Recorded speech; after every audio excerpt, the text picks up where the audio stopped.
જય શ્રી રામ, હર હર મહાદેવ. હું આજે સારું કામ કરીશ, આવતીકાલની ગેરંટી નથી.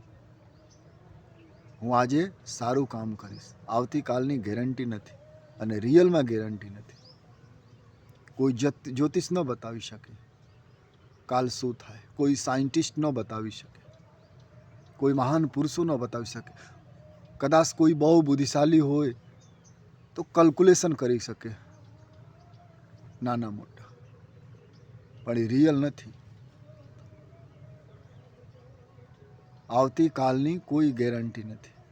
આજે હું ભજન કરીશ, હું કોઈને કઠોર વચન ન કહું, કર્કશ વાણી ન બોલું. આ ફસાદ ઝઘડા જળ છે. કર્કશ વાણી, મધુર વચન બોલું તો ઝઘડા ઓછું થાય, મિનિમમ થાય, ન થાય.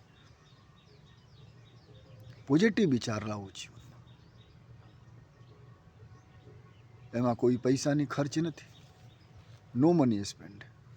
આપ કરી શકો, પણ લોકો કરતો નથી. સવેરે ઉઠીને ઘરમાં કર્કશ વાણી ચાલુ કરી દેવી. સવેરે ઉઠતા ચાય પીવામાં થોડા લેટ થઈ જાવે, પાણીમાં લેટ થઈ જાવે, ટાઈમથી છાપું ન આવે તો મગજમાં કુવિચાર, કર્કશતા, અવિવેક આવી જાય. નોકરી કરી શકો, સંત બની શકો, નેતા બની શકો, સાહેબ બની શકો, પણ વિવેકી પુરુષ, બુદ્ધ પુરુષ બનવું હોય તો એના માટે જીવનમાં વિવેક લાવવું પડે. એ ક્યારે થાય? જ્યારે તમે વાદા કરો, રોજ પ્રતિજ્ઞા કરો ભગવાન સાથે કે હું આજે સારું કામ કરીશ. અને જેવા તમે જીવનમાં ભાવ લાવો એવા તમે તાકાત મળે. સવેરે સવેરે મગજ ખરાબ કરી નાખો તો દિવસ આખો બગડે, લોકો બગાડી નાખે. સહન કરો, નાની નાની બાત નેગ્લેક્ટ કરો, છોડી દો. સવેરે ઉઠીને મનુષ્ય ઝઘડા, અરે ભગવાનના નામ લો 5, તો ઘણા જ્ઞાન દેવા તમે આવે કે પહેલાં સ્નાન કરો પછી ભગવાનના નામ લો. એ મગજમાંથી બધું નિકાલો. જેવી રીતે છો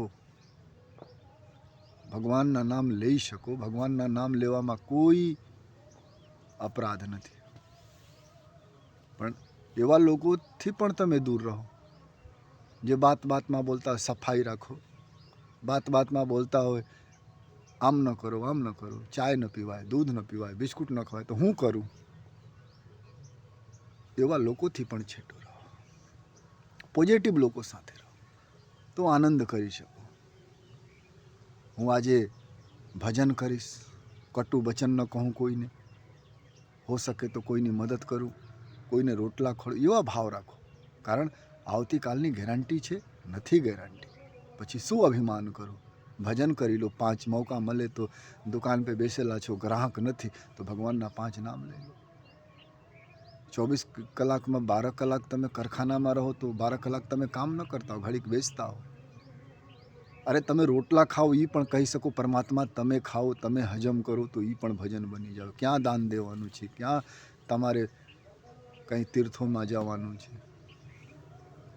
પ્રતિજ્ઞા કરો, વાદા કરો, પ્રોમિસ કરો તમારા જાતને કે હું આજે સારું કામ કરીશ, કટુ વચન કોઈને ન કહું, દાન આપીશ, પગપાલા હું મંદિર આજે જઈશ, પગપાલા આજે હું મંદિર જઈશ. એવા ભાવ રાખો તો ભગવાન સમય તમે આપી દે. એવા ભાવ રાખો મનમાં કે આજે હું સારું કામ કરીશ, કોઈને કટુ વચન ન કહું, પરોપકાર કરીશ, ભજન કરીશ, કોઈને હું આજે મદદ કરીશ. એવા ભાવ રાખો.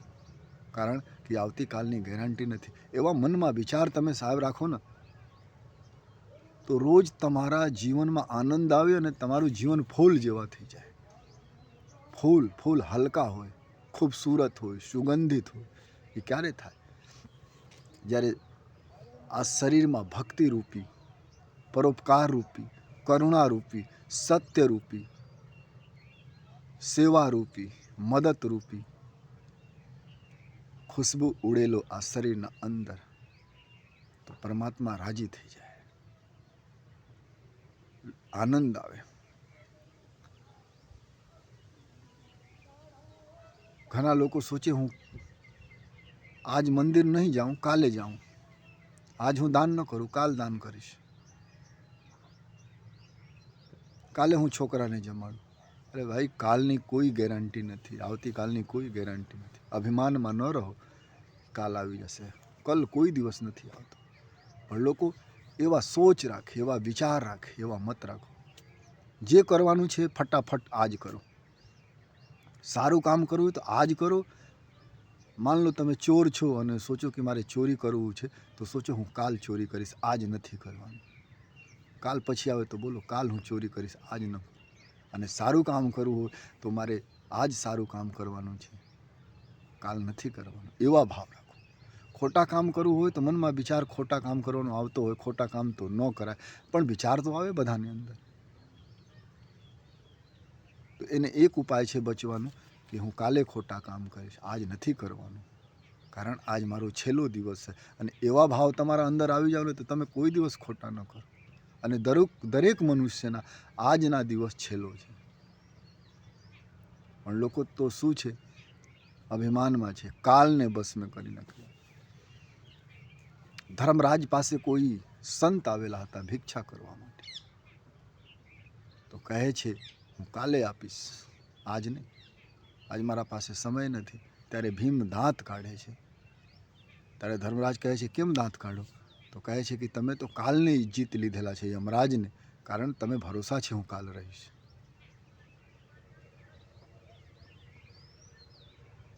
ભગવાન બધું આપવામાં દયાળુ છે.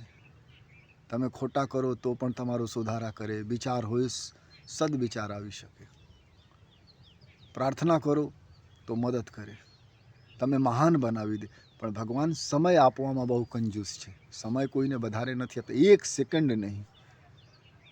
ભગવાન સમય આપવામાં બહુ કંજૂસ હોય.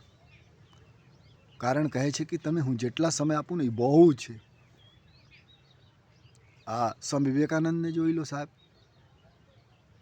કેટલા બરસ હતા, પણ જે કામકાજ કરી દીધેલા છે એ હજારો સાલમાં લોકો ન કરી શકે. આદિગુરુ શંકરાચાર્ય 32 વર્ષમાં જે કામકાજ કરી દીધેલા છે, જે હજારો વર્ષમાં મારા અને તમારા જેવા લોકો ન કરી શકે. ભગવાન બહુ સમય આપેલા છે, અબ ન આપે વધારે. કહે છે હું ન આપું, કંજૂસ છે ભગવાન. જેટલા આપેલા છું એમાં ભજન કરો, દાન કરો, પરોપકાર કરો, કરુણા રાખો, લોકોની મદદ કરો, પછી મારા પાસે આવો.